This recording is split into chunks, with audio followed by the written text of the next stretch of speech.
आज हम बनाएंगे शीरखुरमा। अक्सर घरों में शीरखुरमा बनता है, लेकिन सबका तरीका अलग अलग होता है। तो आज मैं अपने हिसाब से शीरखुरमा बनाना बताऊंगी, बहुत ही आसान तरीके से और बहुत ही लजीज और बहुत ही टेस्टी। तो चले देख लेते हैं इसमें क्या क्या चीज़ें जाएंगी और ये किस तरह बनेगा। शीरखुरमा बनाने के लिए मैंने यहाँ पर 50 ग्राम जो है बादाम लिया है, 50 ग्राम काजू हमने लिया है, साथ में हमने पिस्ता लिया है 50 ग्राम, 8 से 10 मैंने इस तरह से खुरमा ले लिया है। शीर खुरमा बना रहे हैं तो खुरमा एकदम ही ज़रूरी है। चिरौंजी मैंने लिया है 25 ग्राम, साथ में थोड़ा से मैंने इस तरह से ग्रेट किए हुए नारियल ले लिया है। थोड़ा सा टुकड़ा था मेरे पास, उसको मैंने इस तरह से ग्रेट कर लिया, इसका फ्लेवर भी बहुत अच्छा आता है। साथ में हम लेंगे 8 टेबल स्पून चीनी। ये मैंने 1 कप लिया है सेवई। इस तरह से आप अपने हिसाब से सेवई कम ज़्यादा कर सकते हैं। 4 टेबल स्पून मैंने मिल्क पाउडर लिया है। यहाँ पर मैं कंडेंस मिल्क या और खोआ वगैरह का इस्तेमाल नहीं कर रही हूँ, इसलिए मैंने यहाँ पर मिल्क पाउडर लिया है ताकि इसका टेस्ट शीरखुरमा का और अच्छा आ जाए।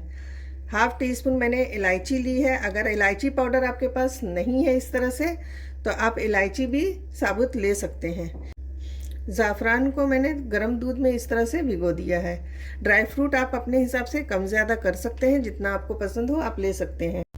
मैंने लिया है मिल्क पाउडर। आप इसकी जगह कंडेंस मिल्क या खोआ इस्तेमाल कर सकते हैं। अगर आपके पास मैं इसलिए बताना चाह रही हूँ कि अगर खोआ और कंडेंस मिल्क ना हो तो हम मिल्क पाउडर से भी आसानी से शीरखुरमा बना सकते हैं। या अगर आपके पास मिल्क पाउडर भी ना हो तो आप दूध की क्वांटिटी बढ़ा लें, बहुत अच्छा बनेगा। ऐसा नहीं है कि इससे आपके शीरखुरमे में कोई फ़र्क आएगा, बहुत ही टेस्टी ज़बरदस्त बनेगा। 1 लीटर दूध को मैंने उबलने के लिए इस तरह से रख दिया।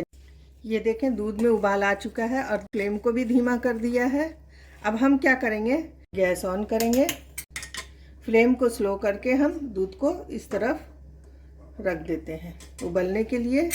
और यहाँ पर हम रखेंगे एक फ्राई पैन और इसमें मैं डालूँगी 2 टेबल स्पून भरकर इस तरह से घी। आप अपने हिसाब से घी कम ज़्यादा कर सकते हैं। जैसे ही घी मेल्ट होगा हम इसमें डालेंगे ये सारे ड्राई फ्रूट्स और इसको गैस की फ्लेम को हम लो कर देंगे और लो फ्लेम पर हम इसे अच्छे से फ्राई कर लेते हैं जब तक कि ये अच्छे से क्रिस्पी ना हो जाए। कलर ज़्यादा चेंज नहीं करना है। हम लो फ्लेम पर नहीं बल्कि लो मीडियम फ्लेम पर हम क्या करेंगे, इसे फ्राई कर लें। इसमें से जब तक कि अच्छी सी खुशबू नहीं आ जाती उस वक्त तक हम इसे फ्राई करना है। चिरौंजी नहीं मिल रहा है यानी चारोली, तो आप उसको स्किप कर सकते हैं। बाकी के ड्राई फ्रूट्स आप इसी तरह से फ्राई कर लेंगे। बहुत सी जगह पर नहीं मिलता है तो लोग परेशान हो जाते हैं कि चिरौंजी नहीं मिल रहा है तो शीरखुरमा किस तरह से बनाएं। ज़रूरी नहीं है, ड्राई फ्रूट्स अपने हिसाब से आप जो आपको पसंद हो आप उस तरह से ऐड कर सकते हैं, कम ज़्यादा कर सकते हैं। किसी चीज़ को आप बढ़ाना चाहते हैं तो बढ़ा ले। यहाँ पर मैंने चलाते हुए सारे ड्राई फ्रूट्स को अच्छे से फ्राई कर लिया है। देखें बहुत अच्छे से ये फ्राई हो चुका है, क्रिस्पी भी हो चुका है ये। और अब हम इसे निकाल लेंगे और ठंडा करने के लिए रख देंगे एक प्लेट में। बहुत अच्छी इसमें से अब खुशबू आना शुरू हो गई है। अब ज़्यादा हम इसको अगर फ्राई करेंगे तो ये लाल ज़्यादा हो जाएगा और उतना अच्छा नहीं लगेगा। इसका कलर चेंज नहीं होना चाहिए, सिर्फ इसे हमें अच्छा सा क्रिस्पी फ्राई कर लेना है। अब 1 टेबल स्पून घी मैं और ऐड करूँगी।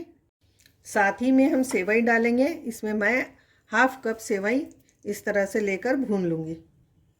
1 कप नहीं लेना है, इसलिए कि दूध हमने 1 लीटर लिया है। सेवई ज़्यादा हो जाएगी तो उतना भी अच्छा नहीं लगेगा। शीरखुरमा में सेवई कम ही पड़ता है। और इसे हम भून लेंगे थोड़ा सा। इसका कलर हल्का सा चेंज हो जाना चाहिए और साथ ही में खुशबू हल्की सी आ जानी चाहिए सेवई की भूनने की। इस तरह से मीडियम फ्लेम पर ही हम इसे फ्राई करेंगे, लो मीडियम फ्लेम होना चाहिए। सेवई को अच्छे से भून लिया है, इसका हल्का सा कलर चेंज हुआ है और साथ में खुशबू भी अच्छी आने लगी है। अब गैस की फ्लेम को हम ऑफ़ करेंगे और इसको साइड में निकाल लेते हैं ताकि ये अच्छे से ठंडा हो जाए। अब हम चलते हैं दूध की तरफ। देखें दूध अच्छे से ये उबल चुका है और बहुत देर से ये इसी तरह से पक रहा है। मैंने बीच बीच में चलाया भी था इसे। अब इसमें हम डालेंगे ये मिल्क पाउडर जो हमने रखा है, इसको ऐड कर देंगे। और इसे अच्छे से मिक्स कर लेते हैं। ये देखें, चलाते हुए मैंने अच्छे से मिक्स कर लिया है मिल्क पाउडर को। अब हमने जो सेवई फ्राई करके रखी है वो डाल देंगे और इसको भी अच्छे से मिला लेते हैं। यहाँ पर मैंने सब चीज़ को अच्छे से मिक्स कर लिया है। हम डालेंगे ड्राई फ्रूट्स।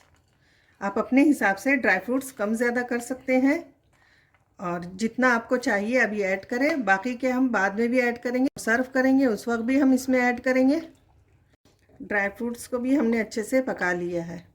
तब अब हम इसमें डाल देंगे चीनी। चीनी अपने हिसाब से मीठा कम ज़्यादा आप कर सकते हैं।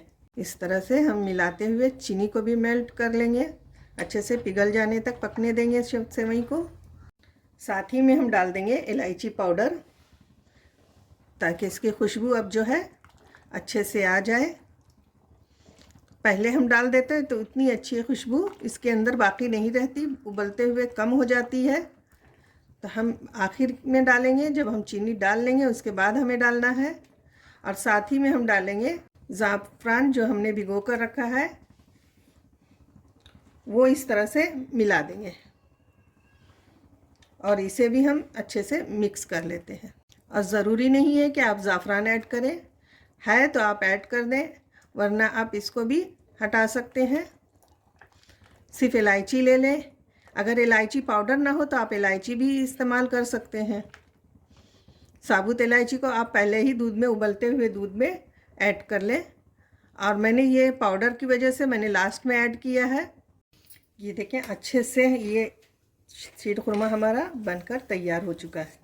और देखें इस कितना गाढ़ा हो गया है, और ये थोड़ा सा ठंडा होएगा तो और ज़्यादा गाढ़ा हो जाएगा। तो बस इतना ही हमें पकाना था। अब हम इसे सर्व करके दिखा। यहाँ पर हमारा शीर खुरमा बनकर तैयार है। बहुत ही मज़े का बना है। आप भी इसे ज़रूर बनाएं इस ईद में और लोगों को खिलाएं, बहुत पसंद करेंगे लोग। और इसमें ड्राई फ्रूट्स देखें कितना अच्छा लग रहा है जब ऊपर में आता है इस तरह से, और खाने में मुंह में जब आता है तो ड्राई फ्रूट बहुत ही मज़े का लगता है। और शीर खुरमे का कलर भी आप देख सकते हैं कितना अच्छा आया है, बहुत ही मज़े का, बहुत ही ज़बरदस्त बना है। चलें तो फिर मिलते हैं नई रेसिपी के साथ। अल्लाह हाफिज़।